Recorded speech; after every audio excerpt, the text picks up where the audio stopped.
अमेरिकेचे राष्ट्राध्यक्ष Donald Trump यांनी आतापर्यंत 3 विमानं भरून भारतीयांना मायदेशी पाठवलंय। पण आता अमेरिकन होण्यासाठी ट्रम्प यांनी एक नवी स्कीम आणली आहे। पण या योजनेमुळे भारतीयांची अडचण आणखी वाढली आहे।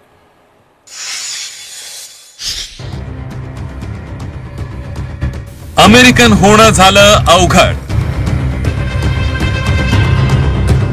नागरिकत्वासाठी मोजावे लागणार 43 कोटी। गोल्ड कार्ड योजनेमुळे भारतीयांची गोची। अमेरिकेच्या राष्ट्राध्यक्ष पदावर विराजमान झाल्यानंतर लगेचच डोनाल्ड ट्रम्प यांनी स्थलांतरितांना मायदेशी परत पाठवण्याची मोहीम हाती घेतली।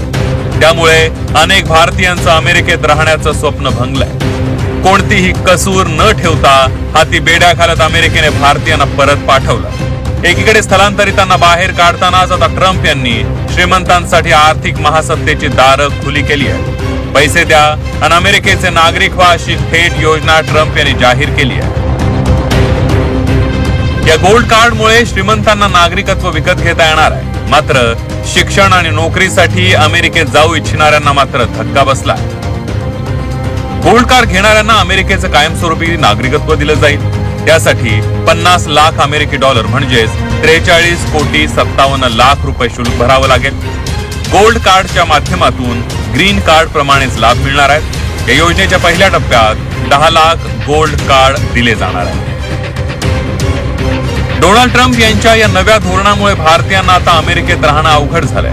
अनेकदा ट्रम्प यांनी पंतप्रधान नरेंद्र मोदींचं कौतुक केलंय। दोन्ही नेत्यांनी निवडणुकीवेळी एकमेकांना मदत केली। मात्र हे पद्धतशीरपणे बाजूला ठेवत ट्रम्प यांनी भारतीयांनाही मायदेशी धाडलंय। ट्रम्प यांच्या म्हणण्यानुसार गोल्ड कार्ड मधले हे पैसे अमेरिकेवर असणारा राष्ट्रीय कर्ज लवकरच फेडण्यासाठी केला जाईल। मात्र भारतीय स्थलांतरितांसाठी ही योजना चांगलीच महागात पडणार असं दिसतंय। ब्युरो रिपोर्ट, झी 24 तास, मुंबई।